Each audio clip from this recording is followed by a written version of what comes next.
But the purpose of that game is to continue playing the game. And when I think about and look at that, I see that, like for us in accounting, we're accounting for life. We are lifers, essentially. Now, that doesn't mean you stay in this game on that field forever, necessarily. But it means that you tend not to move between one game and the other. If you're an infinite game player, once you've found that field and you've gone through that turnstile, you're not looking over your shoulder or across to one side at that finite game and thinking that's where I want to be. It just doesn't come into your mindset anymore. But if you're feeling sort of trapped in this culture of, hey, we must beat someone, this is about the win, this scorecard is about zero-sum game, it's actually there's 100% here and we need to get 80 of it, then that sort of signifies this finite game mindset. Whereas the infinite game player is really about it's a personal journey in many respects, and we actually can control that. There's fresh air and clean air in our lane out in front. So it just sort of resonated with me. It gave me a methodology.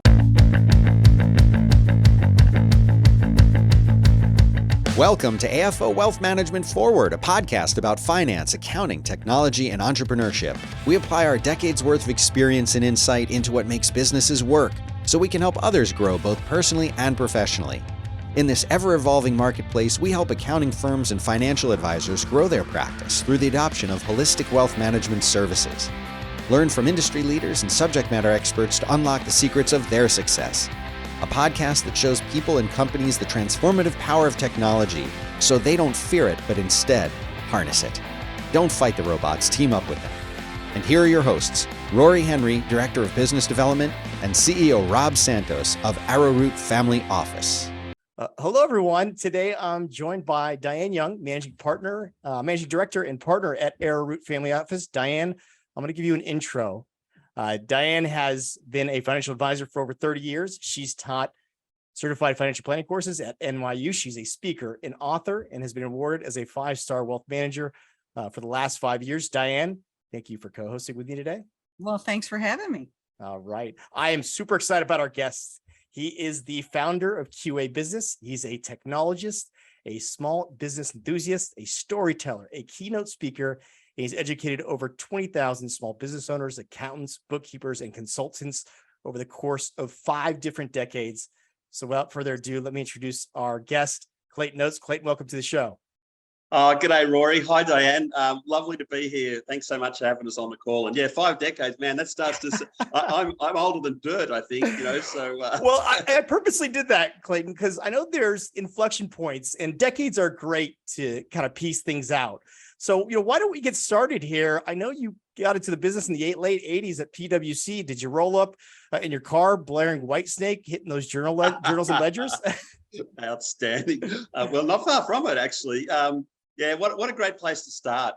For me, I just feel like I'm the accidental accountant a little bit along the way. It's almost like these serendipity moments, that have happened throughout my professional and business life. I was just reflecting on it in the last couple of weeks, and that was certainly one of them.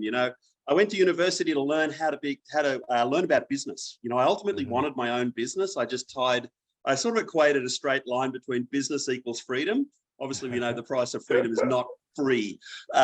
So, accounting for me was like, I felt so I need to learn that baseline skill set. I wasn't a great money manager, so I needed to sort of get that under control. And I thought, hey, it'll help me create some good habits, which it did. But I sort of then got stuck in public accounting. I was in Pricewaterhouse for 4 or 5 years. I felt like I was not the sharpest tool in the shed. I just was, I struggled a bit with the tax side of things and the learning, and I just couldn't see a pathway. I couldn't see myself as being a partner in a large chartered accounting firm. Notwithstanding, though, it was an awesome place to start. I think the thing I learned the most there really was around ethics and integrity. And that sort of was just like, whoa, this is what it's about. We are in this long-term forever mindset game. And, that was just rock solid. And, it's carried me with over those 5 decades, really, that piece has meant a huge amount to me. Yeah. Well, I know I'm always fascinated about how you start your business. I know you're at a regional firm. It's funny because you started as an entrepreneur and you developed this software consulting firm within that regional firm. And they were actually looking to do wealth management or were doing wealth management. You're saying, well, no, there's this software piece. Can you kind of talk about that journey of starting your company, within a company as an entrepreneur? And then, what advice do you give those people who are looking to kind of step out and grow, whether that's starting their own business or a business within their own firm? Yeah, totally. And I think there's just so much opportunity that exists today and a lot of sort of endpoints really that we've just almost got this unlimited possibility, which sort of creates this tyranny of choice too, which we need to ultimately make some decisions and calls on. Look, I was sort of, I'd left Pricewaterhouse, moved to a country town, met my wife, and I was going where she was, and is today. So small country town. I sort of fell back into public accounting. It was the only sort of role I could sort of pick up. But I was still this sort of frustrated entrepreneur business owner mindset. I wanted a piece of a business that I could create and have some sort of control and create a future with. But I also understood about partnership and also, I had career capital, which many people, in their 20s or 30s, and they're feeling like they want to make a move. I wasn't really prepared to give all that up. I thought, how can I utilize that by creating some sort of additional value that was logical to sort of move from where I was to just like an adjacent possible, right beside where we are. There's this shadowy future. And if we're prepared to sort of step into it, it can create this amazing future outcome. So I was looking for a win-win. I was looking for a way out of just pure tax and doing compliance work. And accounting tech came along, early 1990s. And I honestly thought that every small business in the country would be set up, trained, well supported within about a year or two. So I thought this was a really quick opportunity, but I wanted to be a part of it. I thought we needed to be part of the solution, not part of the problem. I saw poor sets of books coming into the firm. I saw tech as an enabler if it was well set up and discerned what solution should and could go into a business. And I like the teaching and training aspect. I like the fact that also I love projects. We start, we do, and we finish, and we move on as well. So all of that sort of converged. And also the firm, I thought, well, okay, I don't want to give up what I've already sort of got here. I've got a good relationships. They've got a wonderful client base. How can we work together to actually bring a new service or solution to that client base? Because ultimately we're in the business of building and creating and keeping trust and with our clients. And so I took it to the firm that, hey, look, I think accounting tech is a thing. Let's get involved and be proactive in setting up training, supporting our small to medium-sized business clients. And so I felt as though the best way to do that is we needed to create a separate entity. I needed some piece of that. It actually took me a couple of years to have a piece of it. I just went and built it with them in a sort of rev sharing sort of model and said, hey, how do I actually have a more permanent piece of this? And they said, sure, just buy in. Great. So effectively I created something, bought into it, which I didn't mind. It was like, hey, yeah, I just saw this as a bigger future piece of the pie. I felt great that I was around a team that I had have some support, being now the partners in the firms. So I wasn't just on my own. I hadn't sort of just hung up a shingle and sort of cut my ties. So from there, within the first few years, we had hundreds and hundreds of businesses that we set up and supported, and more than half of them were non-clients of the firm. They were other accounting firms' clients, and the firms were actually, they were recommending us to actually do the work because we knew what we were doing. They knew our ethics and standard integrity. We weren't there to sort of poach accounting or anything like that. It was just, hey, this is what we do. We set up and train and support an accounting software solutions. And as you mentioned, a few years later, the firm got sort of acquired by a larger public company that was acquiring accounting firms and rolling them up into a larger group. And I thought, wow, how good is this? I can now take accounting tech to 70 firms almost instantly. We've sort of proven the model works. It had to be this triple win around a good business model that actually had sustainability to it. It was continuing to add value and innovation. We partnered really well with accounting tech vendors, which we needed to do. We had to work out who's who in the zoo there. But we also wanted to make a significant difference in our clients' lives, because tech was ultimately really for us was about helping clients buy back time from their business and enhance their quality of life. So this public company, I thought, great, let's go there. And they actually said, no, we don't think accounting tech is a thing. It's all about wealth management for us. We really don't know what to do with you. And so that sort of burst my bubble in a way, but it also reignited a moment where I needed to step into the void and overcome the fear to say, look, okay, we're going to do it anyway. And we actually my wife and I bought out the other half of the business. And we had a small team of 6 or 7 people at that stage. And so they took that journey, 2002, since then, we've been independently owned and operated. We grew up in the profession. We care and love the profession. We want to make a difference to those in that profession, because this made incredible difference to my life. Yeah. And how can I actually help others with the same? Some pitfalls along the way, partnering with accounting vendors. We may even go there, but there's some amazing opportunities as well. So for me personally, it's like, wow, I'm so glad I sort of stayed connected. I didn't just give up and say, hey, I'll be a travel blogger or own a coffee shop. I've had enough of accounting, which people are probably considering those sort of moves these days. Yeah. But how can I actually be careful and considerate about this, and not give up the career capital, but also create something new that didn't exist before, which really is the entrepreneurial spirit and mindset. I love it. I love it. And I love your term career capital. Yeah, it came, that's sort of, I've sort of heard that term over the years. It's certainly not mine. I'm a bowerbird. I collect all this stuff. I read a lot. But I think a bit of that was in a book called Be So Good They Can't Ignore You by Cal Newport. And even The Adjacent Possible with Stephen Johnson, he talks about in that book. So that's a great book, because it actually brings us back to like center a bit more, to say, hey, let's not make reactive sort of emotional. I mean, emotion's good, it gets you moving, but let's actually be considerate in our next move. And, just try and put the emotion a little bit to one side, and also understand that we have built this capital base, of some sort. We're not just going to throw it out for an opportunistic play that may or may not. Hey, we're accountant by background, so we're always trying to protect the downside and mitigate risk.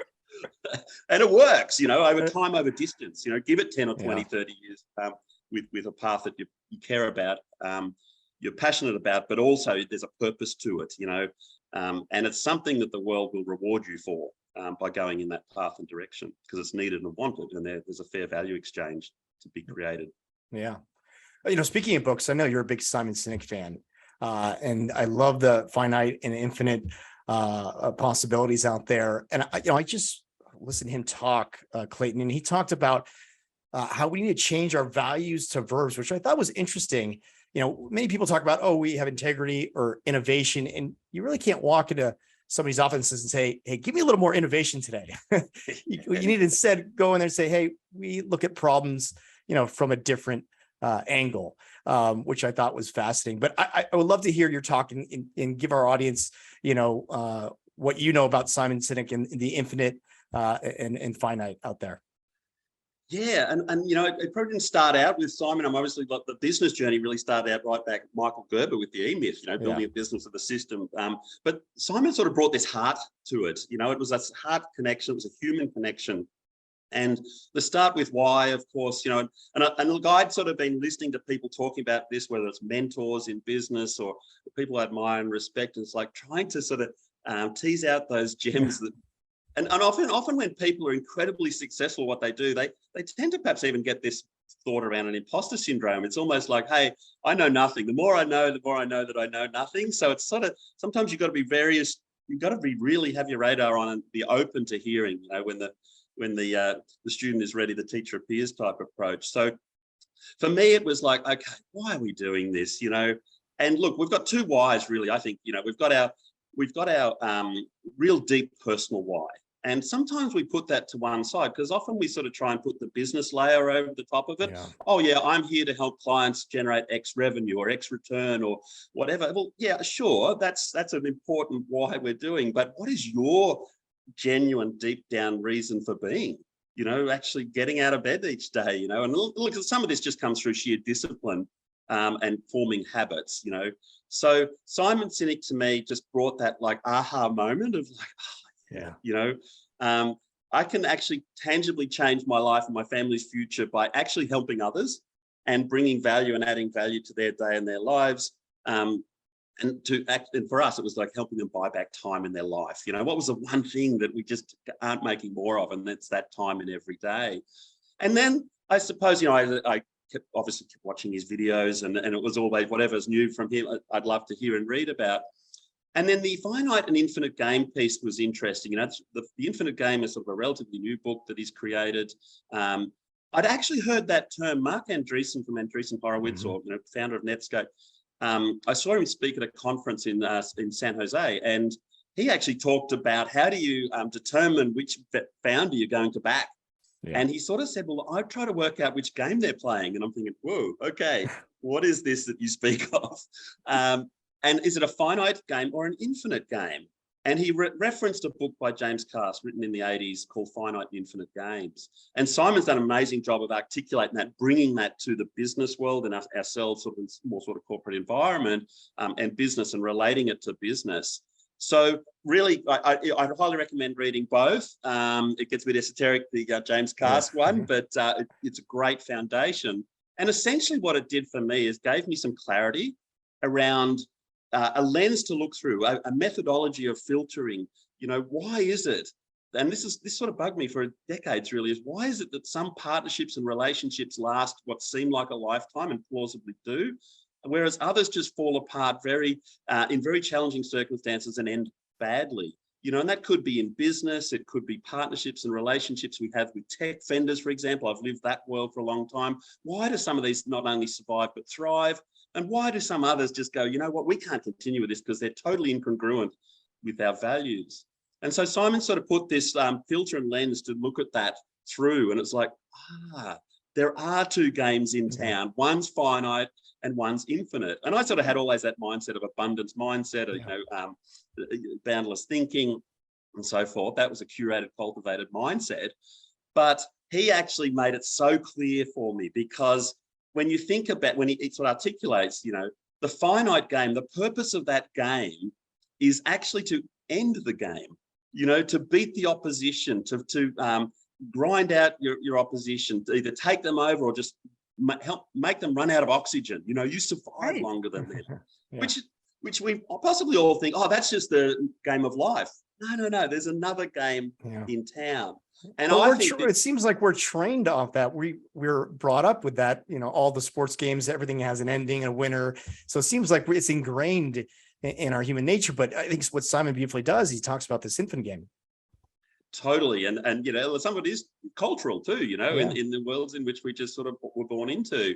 But then this infinite game is just this one of abundance. It's actually the purpose of that game, and describing, you know, the purpose of that game is actually to continue playing the game.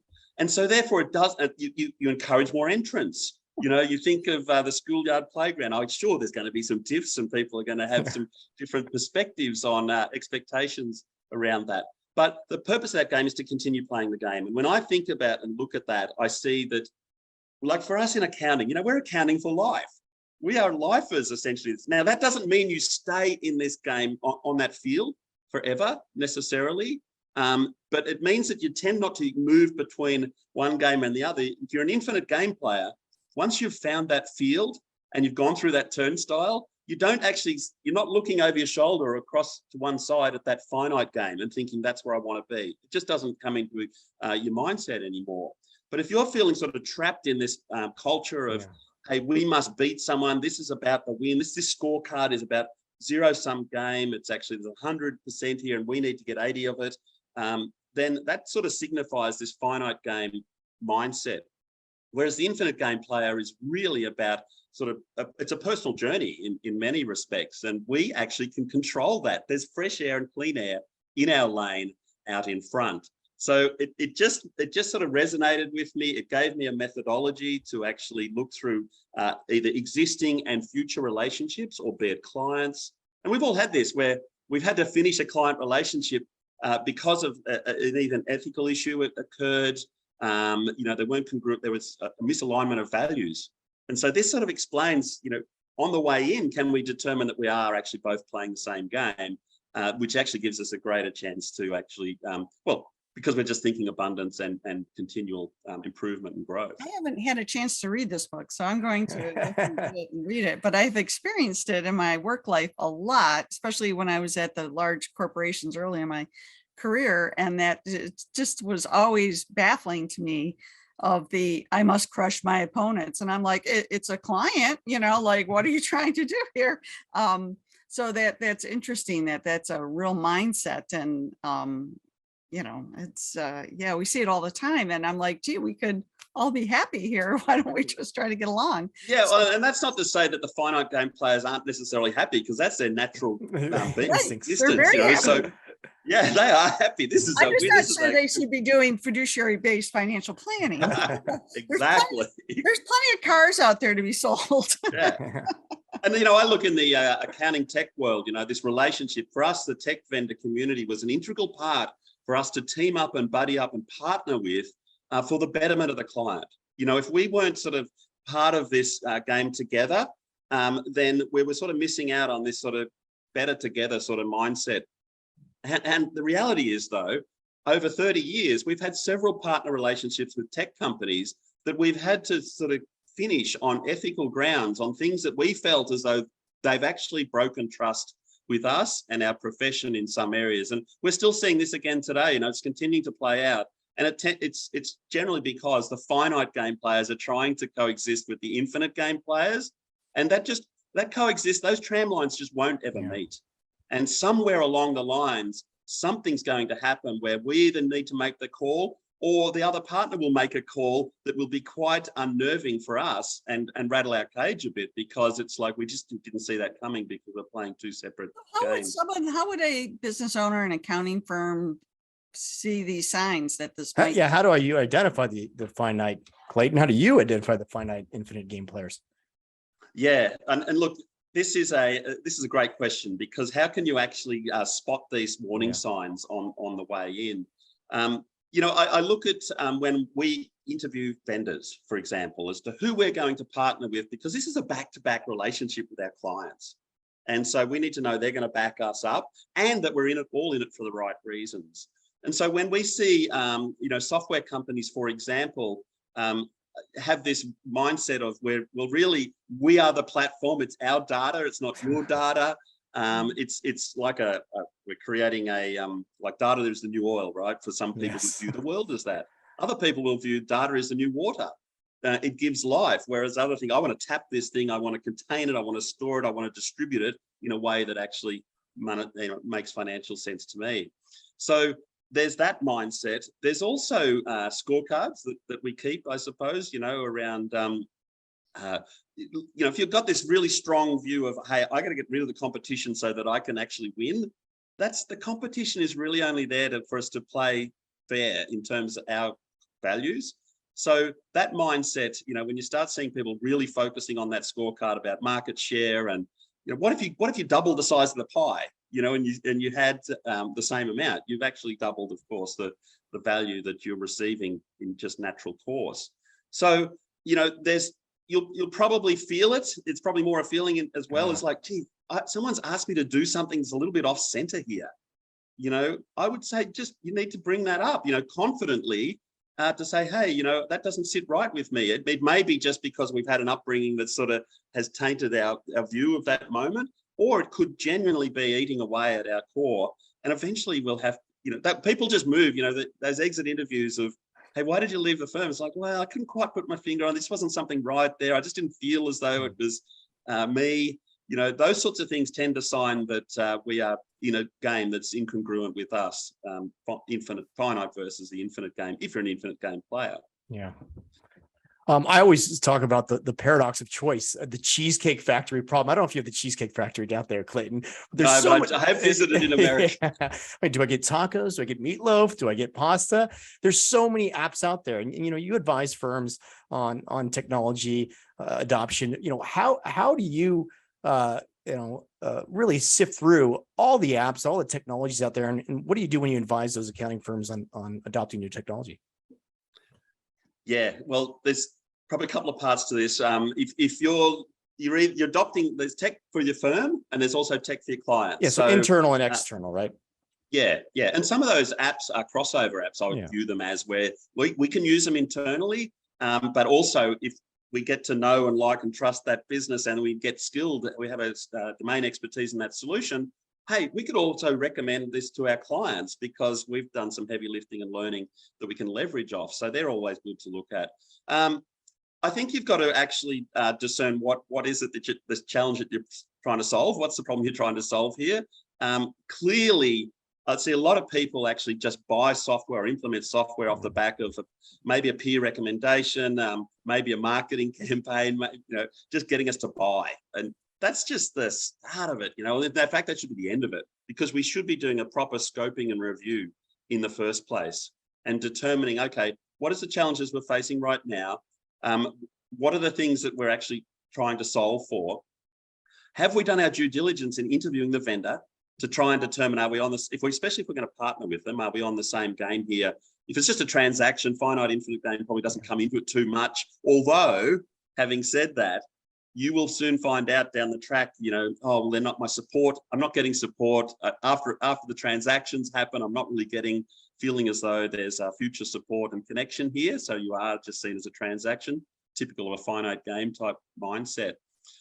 So we need to ask the right questions to get the right answers around the partner piece if we're going to look at a product or solution that we recommend to clients. And the same for a client's business, initial review, what are the pain points that initiated this discussion? What are you doing currently? Let's try and look at that. You're not trying to retrofit necessarily a product into your processes. Sometimes you've got to, and you should be looking at refining and reinventing your processes to coexist with a solution perhaps as well. So there's a little bit of to and fro there. Also just trying to determine that whole, how are we going to implement? What's the actual training piece? What's the ongoing support? It's not just a matter of buying a solution that someone says, hey, this is great, we're using it. So you've got to go through that due diligence. I think the challenge these days is naturally that app overwhelm, because we've gone from really a standing start of, I know when we started, gosh, you only needed to know 4 or 5 solutions. And in fact, a lot of people just knew one. They went deep in one, which is a high risk strategy, by the way. If a firm, for example, is just choosing one single large scale tech vendor for all of their clients' solutions now and in the future, I would seriously question that. It's a lazy approach. It takes a lot more discipline, a lot more effort. And that's, you probably do need a software advisory division of your firm. Accounting clients that don't use their technology, like the package, even to anywhere near it, because it's fullest extent. I know I have CPAs and I kind of know what program they're working on and that, and I'll be like, well, you can get a data feed from our custodian or whatever. And they're like, oh, I don't want to talk about it.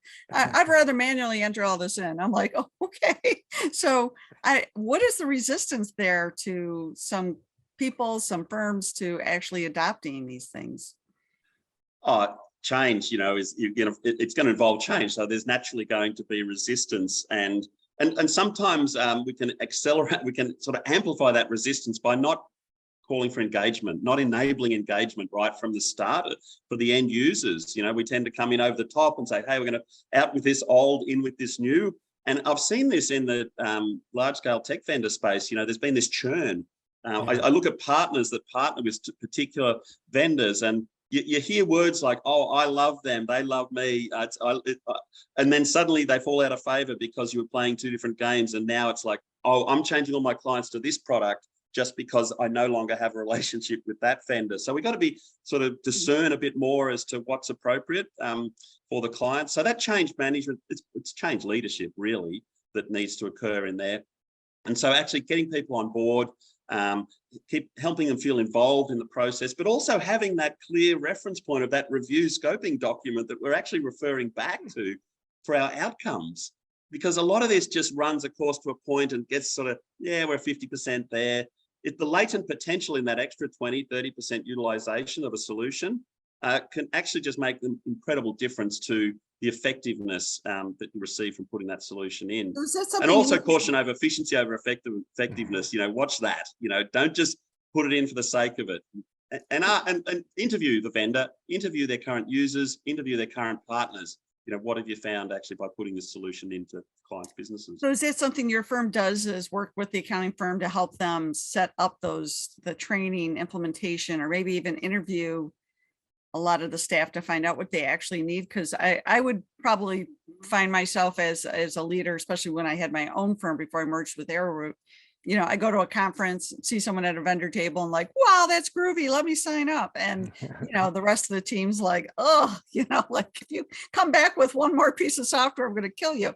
So I'd love to hear about your implementation strategy and your how to get the whole team on board. Yeah, and we do suffer from abstraction. We're totally distracted in this place. So again, like you don't rush it. Obviously, work through it as you would any sort of methodical approach of review, system selection. Make sure you interview widely, ask the key questions. This a good solution is going to be a good solution in a month, 2 months time. Still. But take the time to go through those gates along the way. What we're seeing also is the emergence, particularly in our country, and maybe in yours, is that there's some independent specialists that actually now are working more closely with firms to discern who's who in the zoo as far as software vendor solutions out there. No single solution is going to solve every expectation that you have. And in fact, if you go in with that mindset, you're going to be horribly disappointed along the way. In some respects, we are still in an innovation winter in some areas. Things aren't connecting like the promise of the marketing and the spin, if you like, that was sold to us still hasn't delivered. We're not in this totally connected world. Every piece of data flows. That digital Seamlessly. Plumbing is still still in infancy. It's really difficult. In fact, today for a joke, I screenshotted my LinkedIn profile and then I went in and edited the photo and crossed off, managing director and put password resetter because I still can't get all these things to like constantly remember my passwords. And I feel like that's all I do all day is set passwords on the 400 different programs we have. Well, and I think just on that too, I think we also need to be continually curious because there are some wonderful, wonderful solutions out there that are under the radar. I mean, your password management protection, I mean, there's solutions emerging quite rapidly in that space then to actually solve that real world challenge. So there's people, creating these apps or third-party solutions that actually are dealing with real case world scenarios.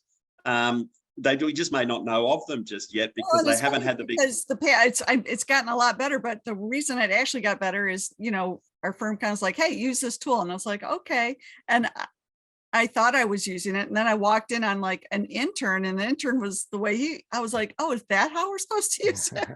No one had bothered to actually show me how to use this tool. They just told me to use the tool.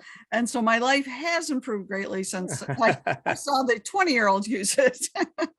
Well, there's also, I think we've suffered a little bit from the ease of use of the mobile apps in the consumer world. Like a lot of that has just been really, there was a real step change, wasn't there, when that went to our phone and it worked, whereas the business community, the professional world, it isn't exactly like that at this moment. So we do need to, I think, cut ourselves a little bit of slack. Don't get put off by actually going through these valleys to actually find solutions that are appropriate that solve real world challenges in your firm and our client base. I think we need to be, I see some firms just go, it's all too hard. I've had enough. I don't know who to trust. Hey, that's a sort of a negative sort of finite game sort of thinking. Open it back up again. Hang on, there's got to be an answer to this. Let's find a way. Let's ask the right questions. Be bold in your question asking too. Ask questions about data. What are you doing with my client's data? What are you doing with my data? Where is it? How can I get it back? How can I remove it from your system? These sorts of upfront questions we need to be actually asking as a profession as well. Yeah. And kind of talking about software, I know there's a move towards subscription-based pricing. I know Ron Baker just came out with a book on that subscription-based pricing. So, I'd love to get your thoughts on that, Clayton. And then, what other, best practices from the software world do you think that can be applied to the accounting world? Yeah, I saw that Ron and Paul Dunn have just got that book out the door, and two guys I've known for a very, very long time. In fact, my Price Waterhouse days, I first met Paul when I was 19 years old. He came in to talk to us in the 80s about how to answer the phone with a smile and how to write a letter that's engaging. So this is like, so wonderful to see that he's still in the game and actually thinking and caring about the profession and Ron, what a guy, So that subscription piece is really interesting. It goes back to, I know when I read the E-Myth, you need to create a business that has some sort of continuity here. And when I started QA business with the firm, to the credit of the firm partners, and was a joint venture, once the equity piece was in place, I said, how are you going to fund this? And they said, you'll work it out. And I've got, okay, so there was nothing forthcoming from their end. And it was the best comment that I could have received, because I had to work it out. So we then ran small events. We actually ran educational training events for clients in local locations. Maybe 50 to 60 clients would turn up, and we'd run educational training events. And we packaged and created an ongoing subscription service for their support. So this is 1995 or 94, actually. I'd spent the money on a legal document. It was a monthly subscription act, was billed annually. That's the way I hired my first 2 employees, because we sold 100 of those packages, because I wanted to focus on delivering a service, not actually billing time. And so, you've got the client. I should be focused on actually, are they happy with what we're doing? What else can we add to this arrangement and package? What else? What things we feel as though would add value, and what do they want from us? So we'd survey clients. How about these services? Would you be interested in them? And so that ongoing subscription, there's clients today, 26, 28 years later, that are still on that subscription service, and it's completely sustained. So I look through that lens in every partnership or relationship that we have with software vendors, for example. I felt as though if we're going to be part of that team, we're effectively a marketing team for them, really. So there's a marketing spend there. But it's important to see that as sort of side revenue, because if you get dependent on that, it can cloud your independent judgment. But don't leave it on the table. It's like, hey, this is significant. And the more that you got that connection with them on a financial level, if they're infinite game players and you are as well, then you've got more influence actually to have deeper conversations with them around strategy, and also product suite that needs to be introduced in a prioritization order. So yeah, I'm loving hearing and seeing what Ron and Paul are doing there, because it just makes total sense. Our business would not exist today if we didn't have that subscription model mindset right from the start. So in one respect, Paul Dunn's business partner in the Results Accounting Network, they were setting up boot camps for accountants all around the world in the 80s and 90s. Happened to be a partner in the firm that I started in QA business in a little country town here, Rick Payne. So Rick and Paul went and built that business. So I learned a lot off those guys. Go, yeah, that's just what we need to have, because I want this to be an ongoing, sustainable, incremental. And you look at software, SaaS, the SaaS world is exactly that. And in some respects, the accounting profession was doing that in the 90s before the SaaS model actually existed in software. So I don't know who sort of triggered who. We may have lost it a little bit. Firms moving to this model, do you think? Yeah. For billing? Yeah. Okay. What percentage? Totally. Now, what they've got to be careful of is it's an opportunity to move that model. Don't be opportunistic about it. Yeah. You've got to well articulate value to the client. You've got to demonstrate. We've always got to be adding more value than we receive. So I see some people, they pivoted to fixed pricing, for example, from hourly billing. And what I see on the client side, and we've got close to 10,000 small businesses that we've worked with over the last sort of 15, 20 years, the client then comes to me and says, hey, my accountant's trying to introduce this monthly billing thing to me. I only see him once a year. I think I'll look at other accountants, because I'm not perceiving that there's any more value. They're just trying to shore up cash flow. Yeah. They're taking their 12-month money and hitting me up monthly, and they're just seeing me once or twice a year. You can't build it like that. It's not going to work like that. You need to work out ways that you can continue to add more value than you receive. We need to be commercial, obviously, about it, and that just makes sense, because we should be able to do that. But it needs to be in a way that if I was a consumer of my products or services or my firm, how would I feel about this approach and what I'm receiving? Over the moon ecstatic about the value prop, or just questioning that, is this just a switch that's going to suit the firm? Right. Yeah. And I interviewed Bob Lewis, and he was talking about the M&A going around in the accounting space. And he said, they're buying software companies, accounting firms are buying medical consulting companies, and it's this flywheel effect. So going back to the Amazons, the Apples of the world, because the accounting firm has all that data, they have those relationships, they work with so many small businesses. Are you seeing a move more towards firms out there, utilizing this flywheel and becoming an Amazon and Apple of the world? Is this what we're moving towards, Clayton? Yeah, well, I'm definitely seeing some of that activity. I haven't seen that the flywheel can just absolutely get into its motion yet. I think there's a genuine need from some firms to say, hey, what's our strategy for moving on here? That we're in an aging profession, particularly at the partner level. So there's probably one eye on, hey, if we could release that capital, we're not seeing the younger generation coming through, subscribing and buying into the same model we may have bought into. So it sort of makes sense from that side as well. So if synergistically, if you've got the two infinite game players getting together, I think there's a real value add here. And so, yeah, why not? I mean, but then if you've got a finite and an infinite game player, then, things can go south pretty quickly on that. So that going right back, finite infinite games, I think it's everywhere. Right. I love it. I love it. All right. So wrapping up here, what do you want to see here moving forward with the profession? In Clayton's ideal world, how do you paint that, accounting world, small business world, technology world? What would you like to see moving forward here? Yeah, that's a great question, and thank you for asking it. I mean, it's so straight off the bat, I want to see more connection between us and our clients in a way that's just life-based. It's actually, we have, if I don't know if those that have read the Trusted Advisor book, that was nearly 20 years old. That term has got hijacked a little bit by different people, and it means different things to different people. But ultimately, it's about a trust connection that's built and created in stages between the professional advisor and our clients, which is a privilege. And so what can we be doing to actually continue to enhance that? And unfortunately, what I've seen a little bit in the last number of years is there's been some trust breakages, if you like, or broken trust when partnering with external parties to the profession. So we're a pretty attractive community, aren't we, in terms of, a software company says, hey, wow, an accounting firm, they've got X thousands of clients. What if I went through that firm to get to the client? Well, actually, what if you partnered with the firm to actually enhance the lives of those clients? Different mindset.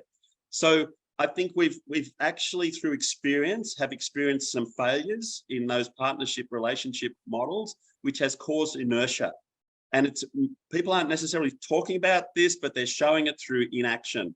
And so we're not going deeper further at the moment with the partnership with the software community or realizing its potential at the moment, because I think we've left some things unanswered. And, are we accepting behavior where there is a broken trust relationship, albeit through, a few examples? The partnership agreement we signed up to really was stacked in favor of the software company extracting the client data. Is that something we're comfortable with? With the pricing agreements we had with the software vendor, or the software vendor brought to us, completely changed at a rate and a level that was perceivably opportunistic and unacceptable. Agreements that we thought we had in place got broken simply because the vendor decided that they would now break those.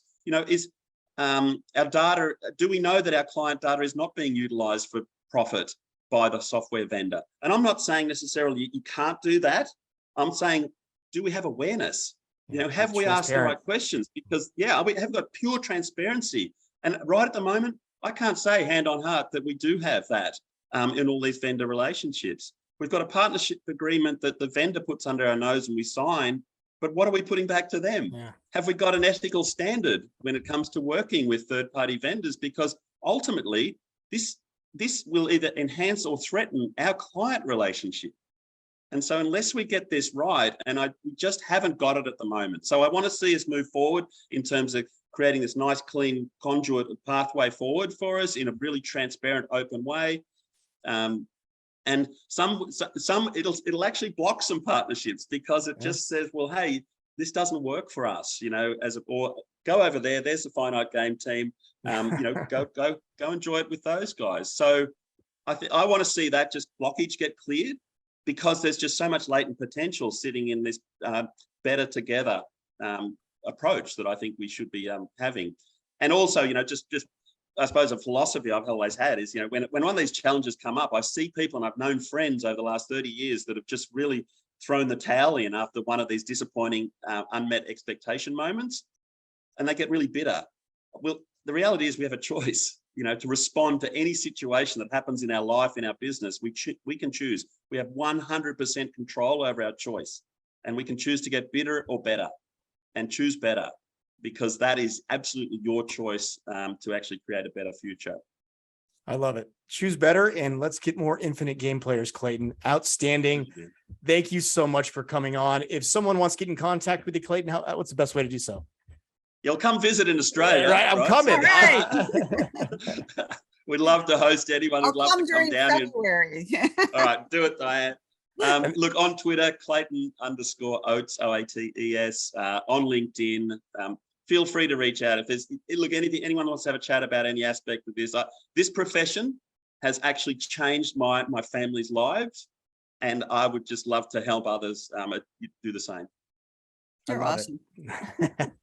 Thank you, Clayton. Hopefully I see you in New Orleans. We'll go to Cheesecake Factory. Totally. America's best. All right. Thanks, Diane. Thanks, Clayton.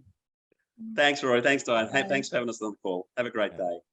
All opinions expressed by Rob Santos and Rory Henry on this website podcast interview are solely their opinions and do not reflect the opinions of Arrowroot Family Office, LLC, or their parent company or affiliates, and may have been previously disseminated on television, radio, internet, or another medium. You should not treat any opinion expressed by anyone as a specific inducement to make a particular investment or follow a particular strategy, but only as an expression of their opinions. Past performance is not indicative of future results.